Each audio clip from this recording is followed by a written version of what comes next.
Selamat bergabung dengan channel Tapanuli TV dalam pembahasan tentang menyusun silsilah. Sebagaimana diketahui, silsilah suatu marga adalah merupakan unsur dari sebuah masyarakat hukum adat. Dan masyarakat hukum adat merupakan adalah bagian dari hukum adat. Sehingga merubah silsilah dapat dikatakan memiliki dampak secara juridis maupun juga secara sosiologis.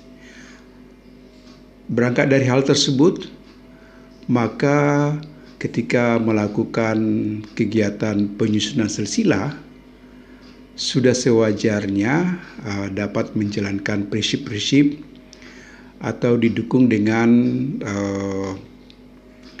asumsi-asumsi yang jelas dan transparan supaya jangan sampai menimbulkan gejolak sosial atau jangan sampai menimbulkan risiko hukum, mengingat silsilah adalah merupakan bagian dari masyarakat hukum adat dan masyarakat hukum adat adalah merupakan bagian dari hukum adat.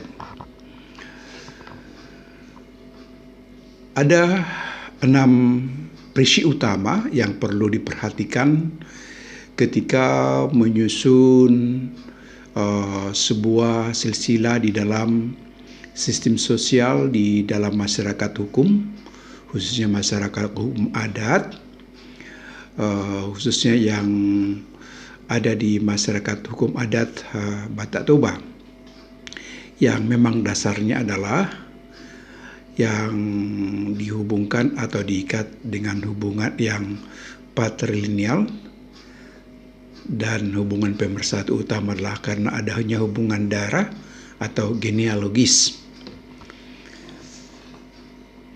Bagian satu dari 6 prinsip yang perlu diperhatikan di dalam penyusunan silsilah supaya jangan sampai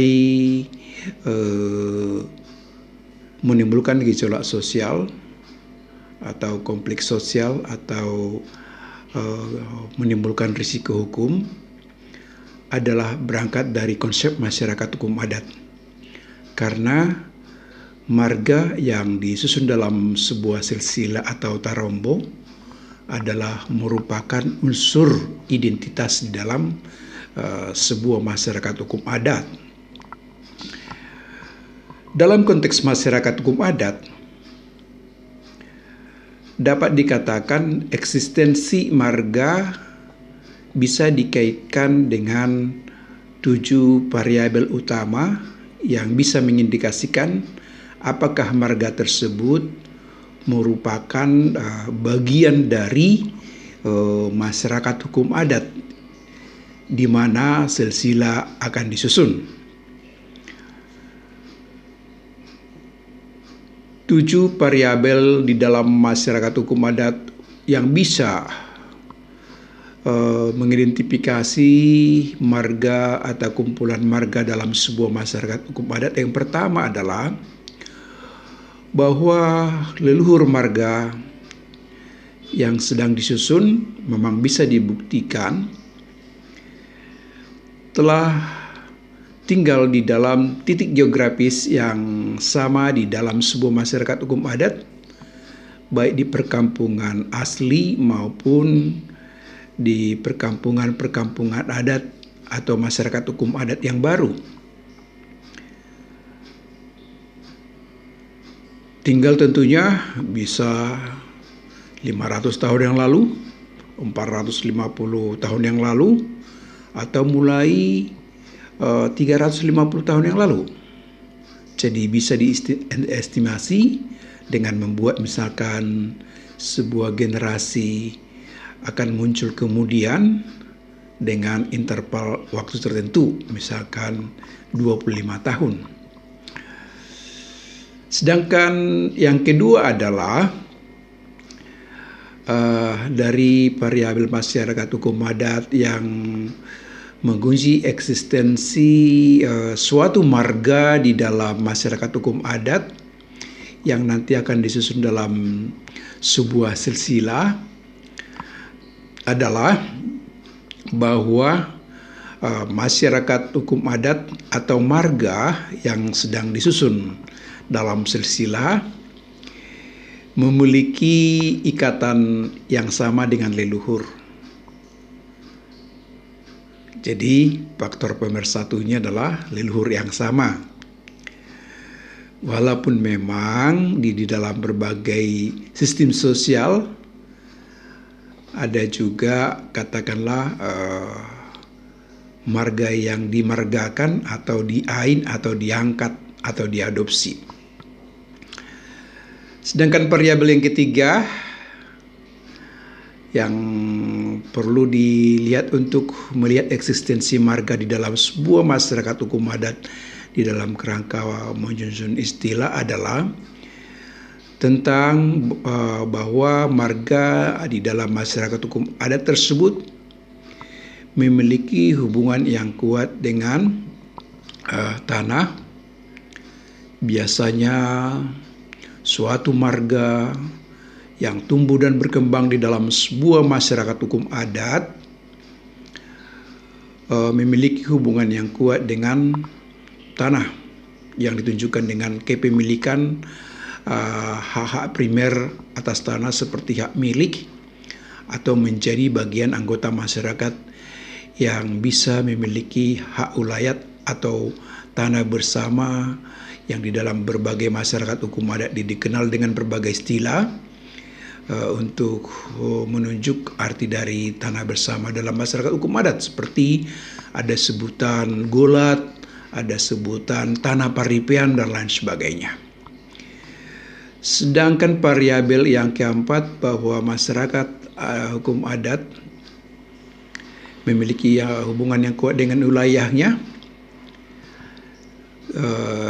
Sedangkan variabel yang kelima bahwa masyarakat hukum adat memiliki hubungan yang kuat dengan sumber daya alam di masyarakat hukum adatnya, seperti sumber daya alam berupa air yang terpelihara dalam bentuk pancuran mungkin atau mual, atau dalam bentuk sumber daya alamnya misalkan hasil hutan, hasil tambang, dan lain sebagainya.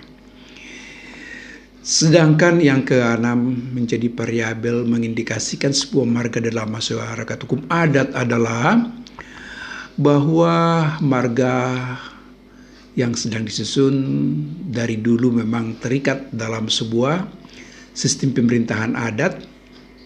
Sedangkan variabel yang ketujuh bahwa marga di dalam masyarakat hukum adat ya memiliki tatanan hukum adat yang tentunya kalau dikaitkan dengan negara hukum di dalam Negara Kesatuan Republik Indonesia, bahwa hukum adat tersebut memiliki harmoni dengan konteks hukum di dalam wadah Negara Kesatuan Republik Indonesia.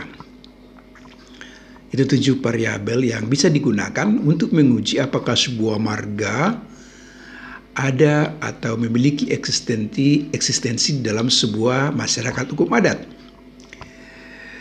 Sedangkan prinsip yang kedua di dalam menyusun silsilah yang perlu diperhatikan adalah bahwa penyusunan silsilah harus berangkat dari Dalihan Natolu, yaitu mengumpulkan informasi yang sebanyak-banyaknya dari sisi hula-hula, dari sisi boru, dari sisi dongat tubuh. Dalihan Natolu disebut juga tungkunan 3.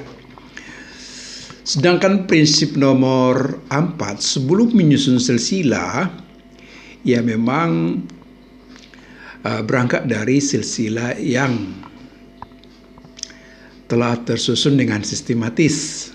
Misalkan dari generasi pertama sampai generasi terakhir.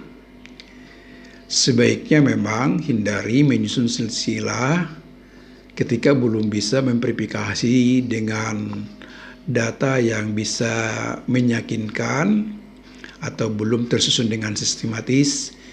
Misalkan mulai dari generasi ketiga, generasi keempat, kelima misalkan, belum diketahui misalkan siapa yang menjadi hula-hula dari generasi tersebut. Karena tentunya dulu perkampungan adat itu cenderung adalah dalam sebuah wilayah geografis yang cenderung tidak terlalu jauh, sehingga ada peluangnya untuk diverifikasi. Itu mungkin gambaran secara umum.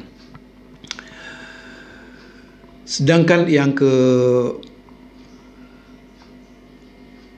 keempat yang perlu diperhatikan adalah di dalam prinsip penyusunan silsilah dari suatu marga, misalkan adalah berangkat dari fakta, bukan hanya melalui opini atau hayalan atau mimpi semata. Berangkat dari fakta.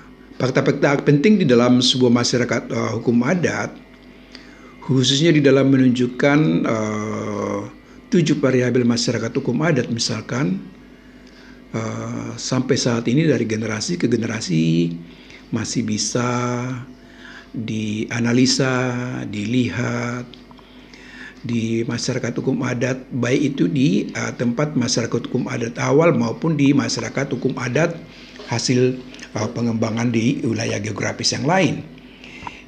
Oleh karena itu, fakta-fakta itu dikumpulkan sedemikian rupa, seperti misalkan dengan rumah, dengan artefak, tugu, tabak, kuburan, dan lain sebagainya, dengan tanaman-tanaman keras, dengan sumber-sumber daya alam, dengan persawahan, dan lain sebagainya. Digunakan juga tentunya ya bentuk-bentuk tatanan hukum adat yang berlaku, khususnya yang bisa ditemukan dari pesta-pesta puncak sebuah masyarakat hukum adat seperti di Horja, seperti Horja Tugu, bagaimana bentuk-bentuk tatanan hukum adat yang berlaku di sana. Sedangkan yang kelima harus berangkat juga dari prinsip juridis.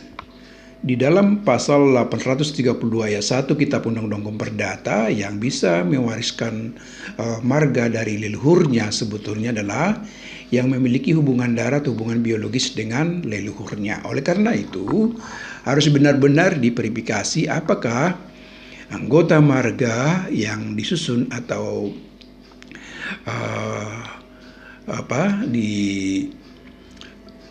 disebutkan belakangan harus juga dapat dibuktikan bahwa marga tersebut memiliki hubungan darah dengan leluhur dari masyarakat hukum adat tersebut. Jangan misalkan masyarakat pendatang ya dianggap atau dibuat seolah-olah menjadi memiliki hubungan biologis dengan leluhur dari misalkan masyarakat hukum adat tersebut. Sedangkan keenam yang dijadikan menjadi prinsip menyusun marga atau silsilah dalam sebuah marga adalah membuat penyusunan silsilah sebuah marga misalkan yang didukung dengan berbagai alat bukti yang bisa digunakan untuk meyakinkan semua anggota marga di dalam sebuah silsilah atau tarombo di dalam masyarakat hukum adat. Jangan misalkan hanya dari hikayat atau dari turi-turian semata, karena sebagaimana disebutkan di sistem masyarakat hukum adat aja ada 7 variabel yang bisa digunakan alat bukti misalkan ya.